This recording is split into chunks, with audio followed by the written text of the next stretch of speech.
Hello guys, welcome back to my YouTube channel. Guys, DBMS की playlist में आपका बहुत बहुत स्वागत है।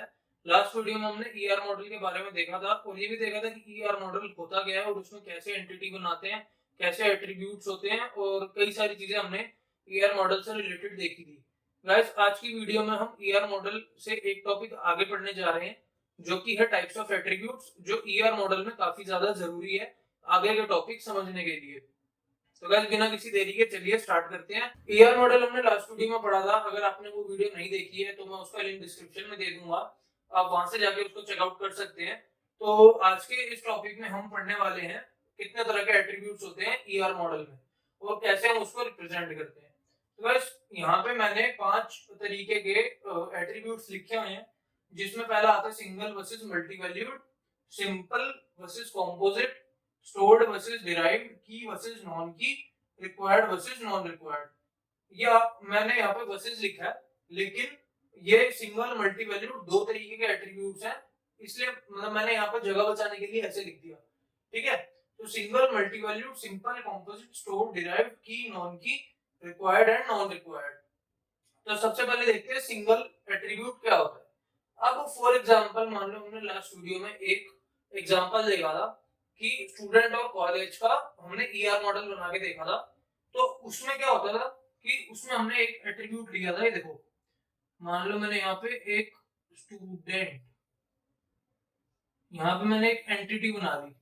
ठीक है, एंटिटी क्या होता है कि it needs to be physical.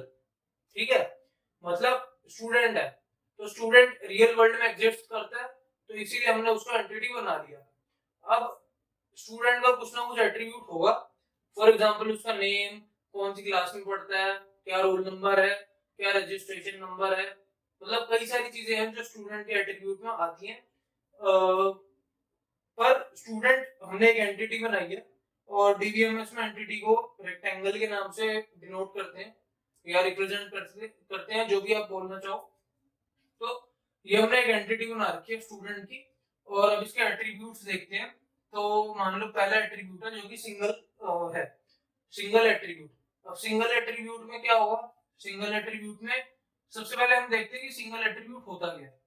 तो गाइस, सिंगल एट्रीब्यूट एक वो एट्रीब्यूट होता है जो कि किसी दो चीजों में एक चीज को यूनिकली आइडेंटिफाई कर सके। अब फॉर एग्जांपल मान लो कि दो स्टूडेंट हैं, एक का रोल नंबर 1 है, एक का रोल नंबर 2 है। तो रोल नंबर एक आपका सिंगल एट्रीब्यूट हो सकता है कि उस एंटिटी का वो सिंगल ही एट्रीब्यूट है, वैसा कोई एट्रीब्यूट दूसरा है नहीं, या दूसरे किसी एंटिटी का वो सेम एट्रीब्यूट नहीं है। तो ये आपका सिंगल एट्रीब्यूट हो सकता है। अब सिंगल एट्रीब्यूट में कोई रोल नंबर लिखता है, कोई रजिस्ट्रेशन नंबर लिखता है, वो अपनी अपनी चॉइस है कि आपने क्या लिखना है। यहाँ पे मान लो मैं रोल नंबर लिख लेता हूँ, क्योंकि कोई भी दो रोल नंबर एक बंदे के नहीं हो सकते, या एक बंदे के दो रोल नंबर नहीं हो सकते। ठीक है, तो यहाँ पे मान लो मैंने रोल नंबर लिख दिया और इसको हम ऐसे एक्लिप्स में दिखाएंगे। तो ये सिंगल वाला एट्रीब्यूट तो हमने देख लिया कि ये रोल नंबर हो गया, यानी किसी भी दो चीजों को यूनिकली आइडेंटिफाई करना हो तो वो रोल नंबर हो गया। ठीक है, अब आता है मल्टी वैल्यूड। मल्टी वैल्यूड में क्या है कि इसमें आपकी एक से ज्यादा वैल्यू हो सकती है इस एट्रीब्यूट में। वो कैसे, देखो, आ, आपने मान लो कई सारे वेब पेजेस में कोई फॉर्म भरा है, तो उसमें आपको ये भी तो बताता है कि ये आपका जो पर्सनल मोबाइल नंबर है आप इधर लिख लो, और जो एक्स्ट्रा मोबाइल नंबर है आप इधर लिख लो, यानी दो मोबाइल नंबर लिखने की आपको वो जगह देता है। तो उसमें क्या है, हमारा जो मोबाइल नंबर है वो मल्टी वैल्यू एट्रीब्यूट हो सकता है, और इसको हम ऐसे डिनोट करते हैं डबल एक्लिप्स में। ठीक है, तो मल्टी वैल्यूड एट्रीब्यूट भी हमारा हो गया।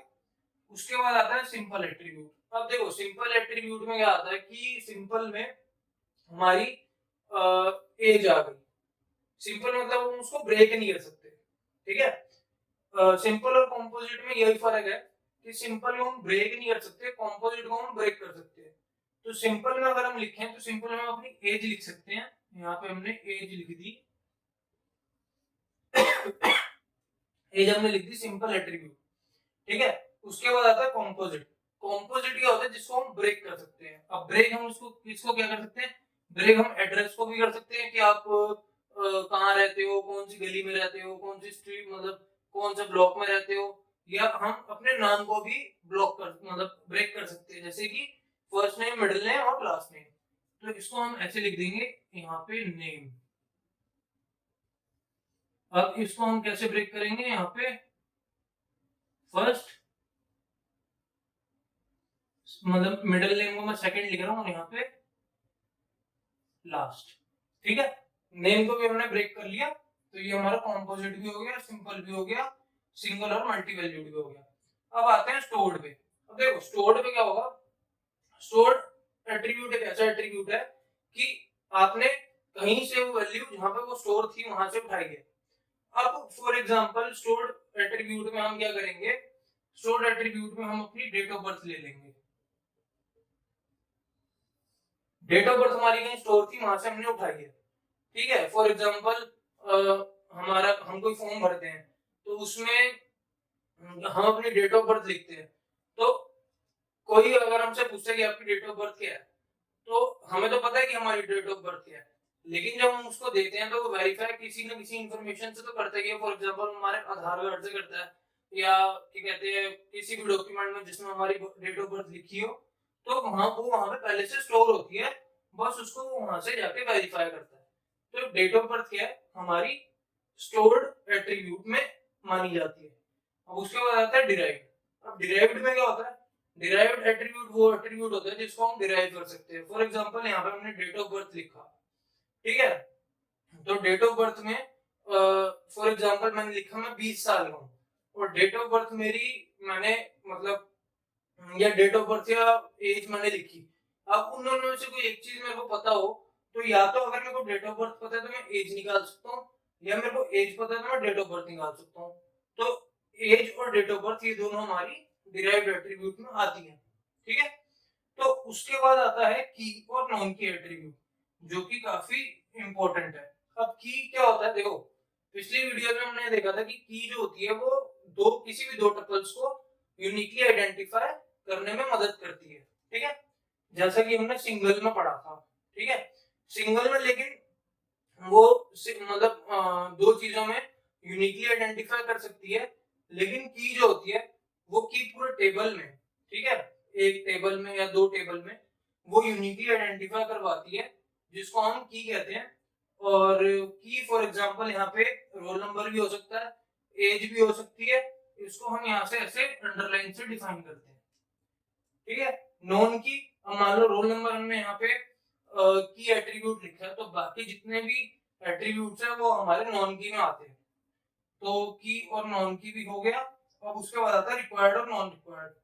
तो गाइस रिक्वायर्ड और नॉन रिक्वायर्ड एट्रीब्यूट क्या होता है कि आपने मान लो आपने किसी वेब पेज पे आप गए, वहां पे आपको रेड कलर का स्टार बना मिलता है, अगर आपने वो इन्फॉर्मेशन नहीं भरी है और वो नहीं भर के आप सीधा सबमिट बटन पे चले जाते हो, सबमिट बटन आप क्लिक कर देते हो, तो आपको रेड स्टार या रेड हाईलाइट से कोई बॉक्स दिखता है और नीचे लिखा होता है कि please fill this required details.